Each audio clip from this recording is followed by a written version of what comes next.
Hello guys, Radhe Radhe. आज हम इस वीडियो में आई डिसऑर्डर का एक important topic refractive error discuss करेंगे। क्या आपको पता है जिनको स्पेक्स लगा हुआ है तो उनको किस वजह से लगा हुआ है, या फिर जो टीनेजर है उसमें मोस्ट कॉमन डिजीज़ जो देखी जाती है जिसको हम मायोपिया बोलते हैं, तो उस कंडीशन में पेशेंट को या पर्सन को पास का दिखाई देना बंद हो जाता है या फिर दूर का दिखाई देना कम हो जाता है। तो वो हम रिफ्रैक्टिव एरर के अंदर डिस्कस करने वाले हैं। और जो हमारे ओल्डर एज वाले पर्सन होते हैं तो उनमें क्या होता है, आई की क्या जो एबिलिटी होती है विजन की, वो क्या हो जाती है, कम हो जाती है।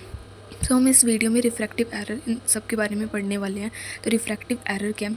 रिफ्रैक्टिव एरर पढ़ने से पहले तो मैं आपको एक बेसिक एनाटॉमी बता दूं आई की। जो हमारी रेटिना है, रेटिना का मेन काम क्या है? इस टॉपिक में रेटिना का जो मेन काम है वो ये है कि जो भी जितनी भी लाइट आ रही है सराउंडिंग से, वो हमारी प्यूपिल से पास होकर हमारे रेटिना पे जाके इमेज बनाती है। रेटिना का मेन फंक्शन है कि जितनी भी लाइट की रेज आ रही है वो करेक्टली क्या हो, पास होकर रेटिना पे जाके इमेज बनाए और हमें अच्छे से दिखाई दे। अब इस डिज़ीज़ में रिफ्रैक्टिव एरर में क्या हो रहा है, जो ये इमेज ही है वो अच्छे से बन नहीं पा रही। इसका कारण क्या है? क्योंकि आई की शेप अच्छे से नहीं है, या फिर कोई जेनेटिक डिसऑर्डर है, कोई जेनेटिक फैमिली हिस्ट्री है, या फिर एज की वजह से ये प्रॉब्लम आ सकती है। Refractive error means that the shape of the I does not band light correctly on the retina, resulting in blur image.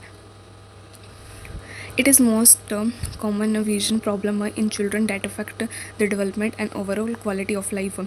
अगर किसी पर्सन को कम एज में स्पेक्स लगाया तो उसकी डेवलपमेंट पे इफ़ेक्ट पड़ सकता है, या फिर overall active quality of life पे भी इफ़ेक्ट पड़ सकता है।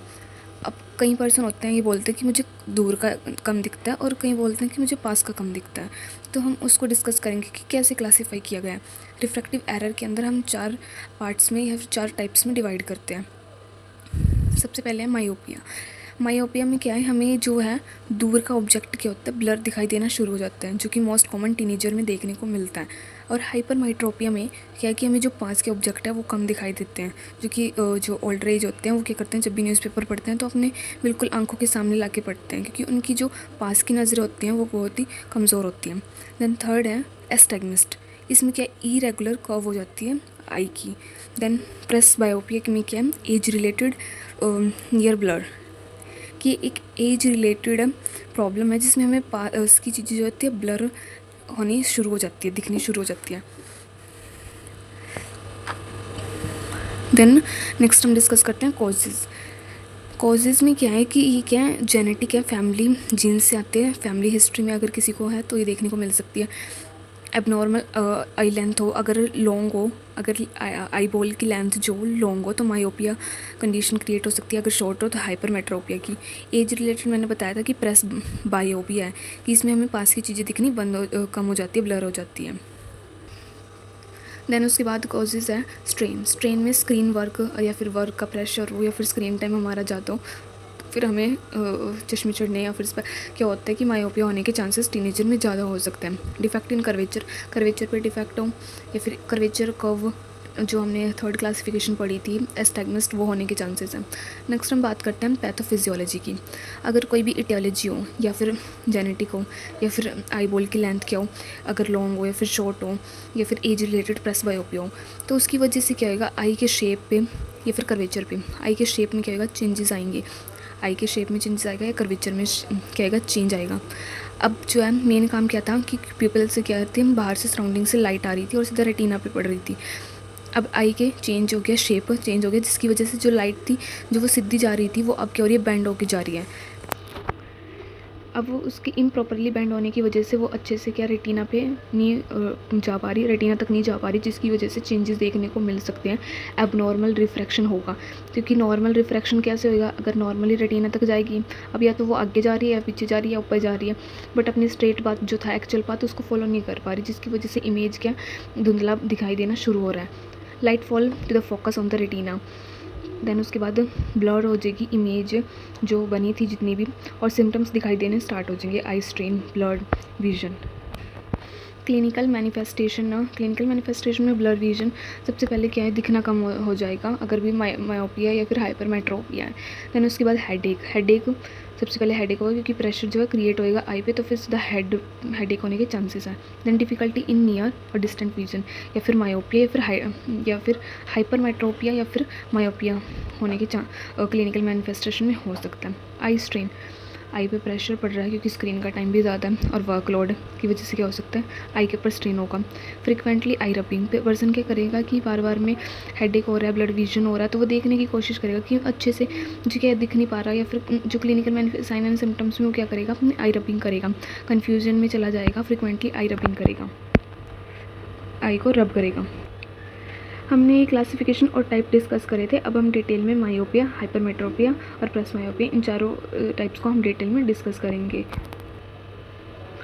सबसे पहले है मायोपिया। तो मैं आपको पहले बता दूं कि जो प्यूपिल से जितनी भी लाइट रेज आ रही थी वो डायरेक्टली रेटिना पे जा रही थी और एक इमेज बना रही थी। मायोपिया की कंडीशन में इसको हम बोलते हैं also known as near sightedness. अब ये क्या होता है, occur when light rays are focus in front of the retina. अब जो पीपल से जो ये रेटिना तक जा रही थी, अब क्या हो रही है कि मायोपिया के अंदर क्या हो रही है, रेटिना के आगे बन रही है ये इमेज। जितनी भी the light rays are focused, किसके ऊपर फोकस्ड हो रही है, in front of the retina. Retina के जो फ्रंट में आई जो रेज है वो फॉल होए, तो फ्रंट में फॉल होएगी, तो फिर उसको उस कंडीशन को हम मायोपिया बोलेंगे। ठीक है, इस कंडीशन में क्या होता है कि नियर के ऑब्जेक्ट तो क्लियरली दिखाई देते हैं सीन, बट डिस्टेंट ऑब्जेक्ट पर जो दूर के ऑब्जेक्ट है वो ब्लरी हो जाएंगे। दिस कंडीशन में occur if refractive power of the cornea is too great.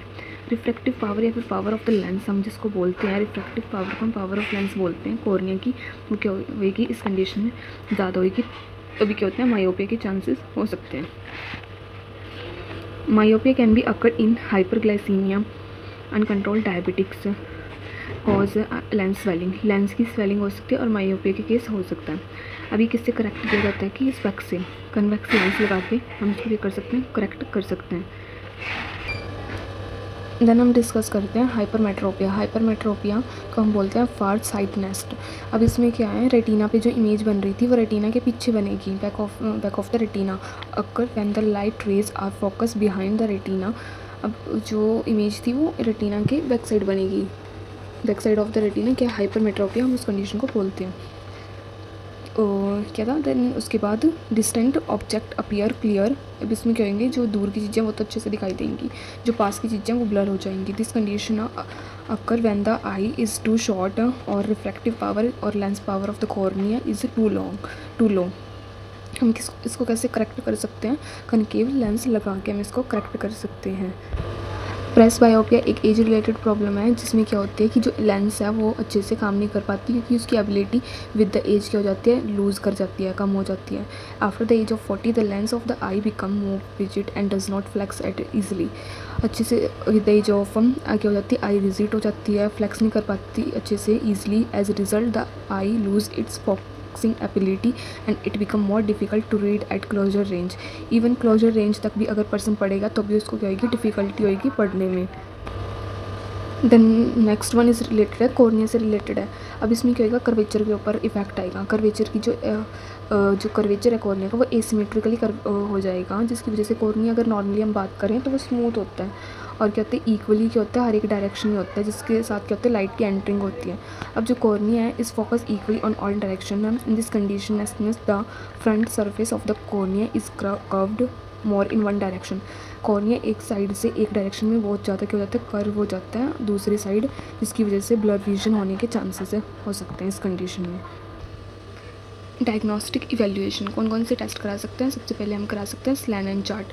स्लैनन chart में क्या है, बहुत सारे नंबर, लेटर, अल्फ़ाबेट लिखे होते हैं, जिससे हम देख सकते हैं कि पर्सन को कितनी पास से कितनी दूर से दिखाई देता है। इसमें डॉक्टर चेक करते हैं कि पर्सन क्या है, कितनी एबिलिटी, कितने डिस्टेंस से वो देख पा रहा है, नहीं देख पा रहा, जनरली मायोपिया और हाइपरमेट्रोपिया। देन थर्ड है ऑटो रिफ्रैक्शन। ऑटो रिफ्रैक्शन में हम मेजर करते हैं रिफ्रैक्टिव एरर को। इसमें भी सिंपली क्या है, मशीन से हम क्या करते हैं, रिफ्रैक्टिव मायोपिया और हाइपरमेट्रोपिया को चेक करेंगे। रेटिनोस्कोपी में हम क्या करेंगे, एस्टिमेट करेंगे पावर को, रिफ्लेक्शन पावर को हम एस्टिमेट करेंगे। स्लिट लैम्प में हम कॉर्निया और लेंस को ही असेस करते हैं। इसमें क्या होता है, फंड्स एग्ज़ाम में हम रेटिना को असेस करते हैं। ट्रायल लेंस में इसमें क्या है कि जो डॉक्टर है वो क्या कर रहे हैं कि हमें क्या एक स्पेक्स जब हम टेस्ट कराते हैं, अपना नंबर चेक कराते हैं, उसके बाद जब हम स्पेक्स बनवाते हैं उससे पहले हमें क्या करते हैं, हमें नंबर देखना होता है डॉक्टर को कितना नंबर का स्पेक्स लगा हुआ है, तो उसके लिए वो स्पेक्स हमारे लगाते हैं, और उसके बाद वो नंबर चेक करने के लिए बहुत सारे नंबर क्या करते हैं, फिक्स करते हैं हमारी आइज़ में। उसके साथ क्या करते हैं, हमें पता लग जाता है कि कितने नंबर का हमें स्पेक्स लगा हुआ है। तो ये सब्जेक्टिव इन्फॉर्मेशन की है, फिर सब्जेक्टिव एक टेस्ट की तरह ही है जिसमें हमें मायोपिया है, फिर हाइपरमेट्रोपिया है, फिर हमें जनरली स्पेक्टिकल का जितना नंबर है वो हमें पता लगता है। देन मैनेजमेंट में सबसे पहले क्या, ग्लासेस, क्योंकि इसमें मायोपिया हाइपरमेट्रोपिया टीनेजर में भी देखने को मिल सकता है, एडल्ट में भी देखने को मिलता है। तो स्पेक्स जो है प्राइमरी हमारा जो मैनेजमेंट है। देन उसके बाद अगर क्या, हम सर्जरी भी करा सकते हैं, लेंसिक, पियार्क, स्माइल एंड IOL। हम लाइफस्टाइल में क्या कर सकते हैं, चेंजेस करवा सकते हैं, पेशेंट को एजुकेट कर सकते हैं कि वो अपनी लाइफस्टाइल चेंज करे, green vegetables, green leafy vegetables और विटामिन ए का सोर्स अच्छे से ले। स्क्रीन टाइम को कंट्रोल करने के लिए हेल्थ एजुकेशन प्रोवाइड करवा सकते हैं। और स्ट्रेस जो है, और रेगुलरली आई वॉश अगर है कोई यूज़ करा मेडिकेशन तो उसके ऊपर क्या करवा सकते हैं, हमें एजुकेट कर सकते हैं। Thank you so much.